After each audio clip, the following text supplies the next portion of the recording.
Namaskara friends, welcome back to my channel Triple S Stock Explorer. For more videos, like, share and subscribe to my channel. Disclaimer, this is not any investment advice. All the contents of this video are for educational purpose only. Always do your own research before investing. ನಮಸ್ಕಾರ ಸ್ನೇಹಿತರೆ, ನಾನು ಮೊದಲು ಹೇಳ್ದಂಗೆ ಇವತ್ತು ಸೋಮವಾರ market ಬೀಳುವಂಥ chances ಇದೆ ಅಂತ ನಾನು ಹೇಳಿದ್ದೆ. ಏಕೆಂದರೆ ಟ್ರಂಪ್ ಟ್ಯಾರಿಫ್ ಪ್ರಕಾರ ಆಲ್ಮೋಸ್ಟ್ ಅಲ್ಲಿ ವರ್ಲ್ಡ್ ಅಂದರೆ ಗ್ಲೋಬಲ್ ಇಂಡೈಸಸ್ ಎಲ್ಲ ನೆಗೆಟಿವ್ ಬಂದಿತ್ತು. ಸೊ ಶನಿವಾರ ಮತ್ತು ಭಾನುವಾರ ರಜೆ ಇರೋದ್ರಿಂದ ಮಾರ್ಕೆಟ್ ರಜೆ ಇರೋದ್ರಿಂದ ಸೋಮವಾರ ಮಾರ್ಕೆಟ್ ಓಪನ್ ಆಗ್ತಿದ್ದಂಗೆ 10 ಸೆಕೆಂಡ್ಗೆ 20 ಲಕ್ಷ ಕೋಟಿ ನಷ್ಟ ಉಂಟು ಮಾಡಿದೆ. ಇದನ್ನು ಗಮನಿಸಿದರೆ ಇನ್ನೂ ಮಾರ್ಕೆಟ್ ಎಲ್ಲಿವರೆಗೆ ಫಾಲ್ ಆಗುತ್ತೆ ಅಥವಾ ಏಳುತ್ತದೆ ಎಂದು ಯಾರಿಂದಲೂ ಪ್ರಿಡಿಕ್ಟ್ ಮಾಡಲು ಆಗೋದಿಲ್ಲ. ಸೊ ಹೇಳ್ಬೋದು ಇದರಿಂದ ಹಿಂಗೆ ಮಾರ್ಕೆಟ್ ಫಾಲ್ ಆಗ್ತಾಯಿದೆ, ಇನ್ನೂ ಬೀಳುತ್ತೆ, ಅದು ಬೀಳುತ್ತೆ, ಇದು ಬೀಳುತ್ತೆ ಅಂತ. ಸೊ ಅದು ಯಾರೂ ಪ್ರಿಡಿಕ್ಟ್ ಮಾಡೋಕ್ಕಾಗಲ್ಲ. ಸೊ ಈ ಮಾರ್ಕೆಟ್ ಫಾಲನ್ನು ಒಬ್ಬೊಬ್ಬರು ನಿಭಾಯಿಸ್ತಾರೆ, ಇನ್ನೂ ಒಬ್ಬೊಬ್ಬರು ಭಯಪಡ್ತಾರೆ. ಹೊಸಬ್ರಿಗಂತೂ ತುಂಬ ತಲೆನೋವಾಗಿರುತ್ತೆ, ಯಾಕೆಂದರೆ ಅವ್ರದ್ದು ಪ್ರಾಫಿಟ್ಗಿಂತನೂ ಮೈನಸಲ್ಲಿರುತ್ತೆ. ಸೊ ಅವಾಗ ಏನು ಮಾಡಿಬಿಡ್ತಾರೆ, ಇಮಿಡಿಯೇಟ್ಲಿ ಸೆಲ್ ಮಾಡ್ತಾರೆ. ಸೊ ಪ್ರಾಫಿಟ್ ಲಾಸ್ ಎಷ್ಟು, ಸ್ಟಾಪ್ ಲಾಸ್ ಎಷ್ಟು, ಸೊ ಇವೆಲ್ಲ ತಲೆ ಕೆಡಿಸ್ಕೊಂತಾರೆ ಅವಾಗ. ಸೊ ಆದರೆ ಇಲ್ಲಿ ನೋಡಿದ್ರೆ ಈ ಮಾರ್ಕೆಟ್ ಬೀಳ್ತಾ ಇದೆ, ನನ್ನ ಪೋರ್ಟ್ಫೋಲಿಯೋ ಮೈನಸ್ ಆಗಿದೆ ಮತ್ತು ಲಾಂಗ್ ಟರ್ಮ್ಗಾಗಿ ಇನ್ವೆಸ್ಟ್ ಮಾಡಿದ್ದಾರೆ, ಇದು ಮಾಡಿದಾಗ ಭಯ ಪಡಬಾರ್ದು. ಇದು ಮಾರ್ಕೆಟಲ್ಲಿ ಸಾಮಾನ್ಯವಾಗಿರುತ್ತೆ.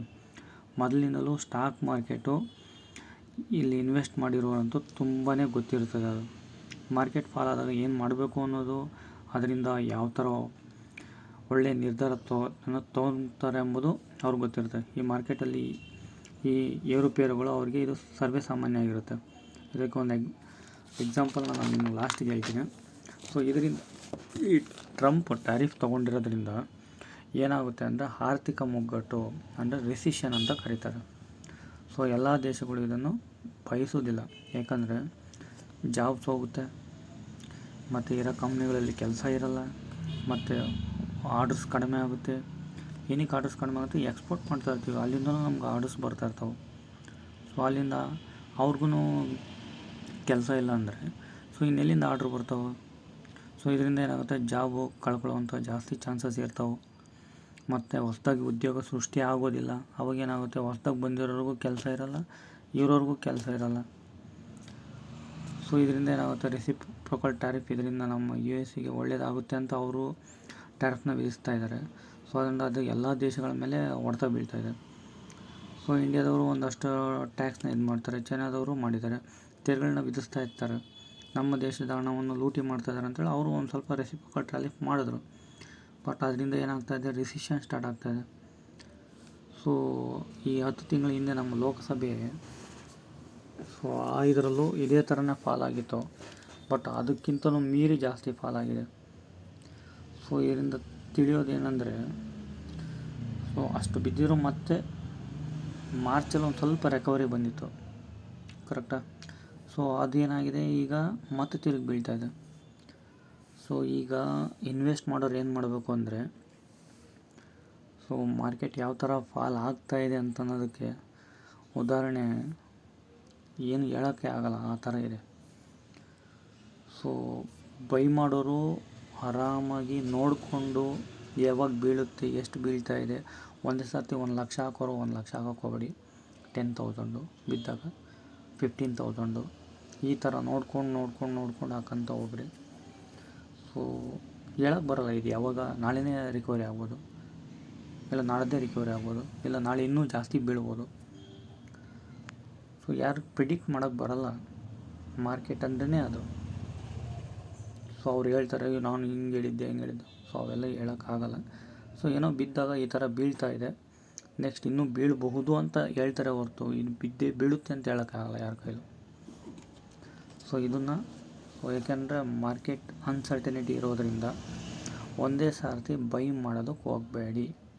ಸ್ವಲ್ಪ ಬಿದ್ದಾಗ ಇನ್ನೊಂದು ಸ್ವಲ್ಪ ಅಮೌಂಟ್ ಹಾಕಿ, ಇನ್ನೂ ಒಂದು ಸ್ವಲ್ಪ ಅಮೌಂಟ್ ಹಾಕಿ, ಈ ಥರ ಮಾಡ್ಕೊತ ಬಂದರೆ ನಿಮಗೆ ಸೊ ಒಂದು ಒಳ್ಳೆ ಪ್ರಾಫಿಟ್ ಮುಂದೆ, ಅಂದರೆ ಈಗಲೇ ಸಿಗಲ್ಲ, ಮುಂದೆ ಸಿಗುತ್ತೆ. ಸೊ ಆದ್ದರಿಂದ ಹೇಳೋದು, ಯಾರೇ ಆದರೂ ಸ್ಟಾಕ್ ಮಾರ್ಕೆಟಿಗೆ ಬಂದರೆ ನೀವು ಕಷ್ಟಪಟ್ಟು ದುಡಿದಿರೋ ಹಣನ ಅದು ಸ್ವಲ್ಪ ಮಾತ್ರ, ಇನ್ನು ಮಿಕ್ಕಿರೋದು ಎಲ್ಲ ಸ್ಟೆಪ್ ಬೈ ಸ್ಟೆಪ್ ಅಂದರೆ ಒಂದು ಇಷ್ಟು ಇದಕ್ಕೆ ಒಂದಿಷ್ಟು ಇದಕ್ಕೆ ಅಂತ ಇದರಲ್ಲಿ ಡಿವೈಡೆಡ್ ಬೈ ಮಾಡಿ ಇದು ನಮ್ಮದಲ್ಲ ಅಂತ ಹಣವನ್ನು ಸೊ ಇದಿದ್ದರೂ ಇಲ್ಲ ಅಂದರೂ ನಮಗೆ ನಡೀತೈತೆ ಜೀವನ ಅನ್ನೋ ಥರ ಆ ಥರ ಅಮೌಂಟನ್ನು ಮಾತ್ರ ಸ್ಟಾಕ್ ಮಾರ್ಕೆಟಲ್ಲಿ ಇನ್ವೆಸ್ಟ್ ಮಾಡಿ, ಓಕೆನಾ. ಯಾಕೆಂದರೆ ಜಾಸ್ತಿ ಹೆಂಗಾಗುತ್ತೆ ಅಂದರೆ ಈಗ ಜಮೀನು ಇರುತ್ತೆ, ಒಂದು ನೀರಾವರಿ ಒಂದಷ್ಟು ಜಮೀನು, ನೀರಾವರಿ ಅಲ್ಲದೇ ಇರೋವಂಥ ಒಂದಷ್ಟು ಜಮೀನು. ಒಂದು ಎಕ್ಸಾಂಪಲ್ ನಾನೀಗ ನಿಮಗೆ ಕೊಡ್ತಾ ಇರೋದು. ಈಗ ಮಳೆ ಆಶ್ರಯಕ್ಕೆ ಅಂತ ಒಂದಷ್ಟು ಜನ ನೀರಾವರಿ ಇಲ್ಲದೇ ಇರೋರು ಮಳೆ ಆಶ್ರಯಕ್ಕೆ ಅಂತ ಹೇಳ್ಬಿಟ್ಟು ಸೊ ಬಿತ್ತನೆ ಮಾಡಿರ್ತಾರೆ. ಅದೇನಾಗುತ್ತೆ, ಮಳೆ ಬಂದ್ರೆ ಮಾತ್ರ ಆಗುತ್ತೆ, ಮಳೆ ಜಾಸ್ತಿ ಬಂದ್ರೂ ಆಗಲ್ಲ, ಮಳೆ ಕಡಿಮೆ ಬಂದ್ರೂ ಒಂದು ಸ್ವಲ್ಪ ಅಲ್ಪ ಸ್ವಲ್ಪ ಆಗುತ್ತೆ, ಮಳೆ ಬರದೇ ಇದ್ರೂ ಬೆಳೆ ಹೋಗುತ್ತೆ. ಸೊ ಅದೇ ಥರನೇ ಸೊ ಮಾರ್ಕೆಟು ಅಷ್ಟೇ. ಬಟ್ ಮಾರ್ಕೆಟಲ್ಲಿ ಬರುತ್ತೆ, ಸ್ವಲ್ಪ ತಾಳ್ಮೆ ಅನ್ನೋದು ಇರಬೇಕು. ಇದರಲ್ಲಿ ಹಂಗಲ್ಲ, ಮಳೆ ಬಂತು ಚೆನ್ನಾಗಿ ಕರೆಕ್ಟಾಗಿ 15 ದಿವ್ಸಕ್ಕೊಂದು ಸರ್ತಿ ಮಳೆ ಬರೋದು, ಕರೆಕ್ಟಾಗಿ ಸ್ಟೆಪ್ ಬೈ ಸ್ಟೆಪ್ ಮಳೆ ಬಂತು ಅನ್ನೋ ಒಳ್ಳೆ ಲಾಭ, ಯಾಕಂದರೆ ಒಳ್ಳೆ ಬೆಳೆ ಬಂದಿರುತ್ತೆ. ಸೊ ಅದೇ ಥರನೇ ಇದೂ ಅಷ್ಟೇ. ಸೊ ನೋಡಿಕೊಂಡು ಯಾವಾಗ ಮಾರ್ಕೆಟ್ ಬೀಳುತ್ತೆ ಯಾವಾಗ ಒಂದು ಸ್ವಲ್ಪ ಅಮೌಂಟು, ಇನ್ನೂ ಒಂದು ಸ್ವಲ್ಪ ಮಾರ್ಕೆಟ್ ಬಿದ್ದಾಗ ಇನ್ನೊಂದು ಸ್ವಲ್ಪ ಅಮೌಂಟು. ಸೊ ಒಂದೇ ಸರ್ತಿ ಇನ್ವೆಸ್ಟ್ ಮಾಡೋಕ್ಕೆ ಹೋಗಬೇಡಿ, ನೋಡಿಕೊಂಡು ಸ್ಟೆಪ್ ಬೈ ಸ್ಟೆಪ್ಪು ಇನ್ವೆಸ್ಟ್ ಮಾಡಿ. ಸೊ ಇದು ಟ್ಯಾರಿಫ್ ಅನ್ನೋದು ಇದು ಶಾಶ್ವತವಾಗಿ ಏನು ಇರಲ್ಲ. ಸೊ ಟ್ಯಾರಿಫ್ ಇದು ಹಂಗೆ ಮತ್ತು ಮಾರ್ಕೆಟ್ ಅನ್ಸರ್ಟನಿಟಿ ಇರೋದ್ರಿಂದ ನೋಡಿಕೊಂಡು ಸೊ ಯಾವ ಥರ ನಾನು ಏನು ಹೇಳಿದ್ನಲ್ಲ, ಸೊ ಮತ್ತು ನಾನು ಹಿಂದಿನ ವೀಡಿಯೋದಲ್ಲೂ ಹೇಳಿದ್ದೆ ನೆನ್ನೆ. ಸೊ ಇದು ಮಾರ್ಕೆಟು ಸೋಮವಾರ ಬೀಳುತ್ತೆ ಅಂದರೆ ಬೀಳಬಹುದು ಅನ್ನೋ ಥರ. ನಾವು ಬೀಳುತ್ತೆ ಅಂತಲೇ ಹೇಳೋಕ್ಕಾಗಲ್ಲ, ಯಾಕೆಂದರೆ ಬೀಳ್ಬೋದು ಇಲ್ಲ ಬೀಳ್ದೇ ಇರ್ಬೋದು. ಸೊ ಇದರಿಂದ ಏನು ಮಾಡಿ ನೋಡಿಕೊಂಡು ಇನ್ವೆಸ್ಟ್ ಮಾಡಿ, ಮತ್ತು ಒಳ್ಳೆ ಸ್ಟಾಕ್ಸ್ನ ಬೈ ಮಾಡಿ. ಅಂದರೆ ಹಳೆ ಇದರಲ್ಲೇ ನಾವು ಯಾವ ಥರ ಈ ಜೊಳ್ಳು ಬೀಜ ಮತ್ತು ಒಳ್ಳೆ ಬೀಜ ಅಂತ ಏನೋ ಹೇಳ್ತಾರಲ್ವ, ಆ ಥರ ಒಳ್ಳೆ ಕಾಳುಗಳನ್ನ ಆರಿಸಿ ಇಟ್ಕೊಂಡ್ರೆ ಏನಾಗುತ್ತೆ, ಒಳ್ಳೆ ಫಸಲು ಕೊಡ್ತೈತೆ. ಸೊ ಇಲ್ಲಿ ಅಷ್ಟೇ ಒಳ್ಳೆ ಮಾರ್ಕೆಟಲ್ಲಿ ಒಳ್ಳೆ ಸ್ಟಾಕ್ಸ್ನ ಬೈ ಮಾಡಿ, ಚೆನ್ನಾಗಿರೋ ಸ್ಟಾಕ್ಸ್ನ.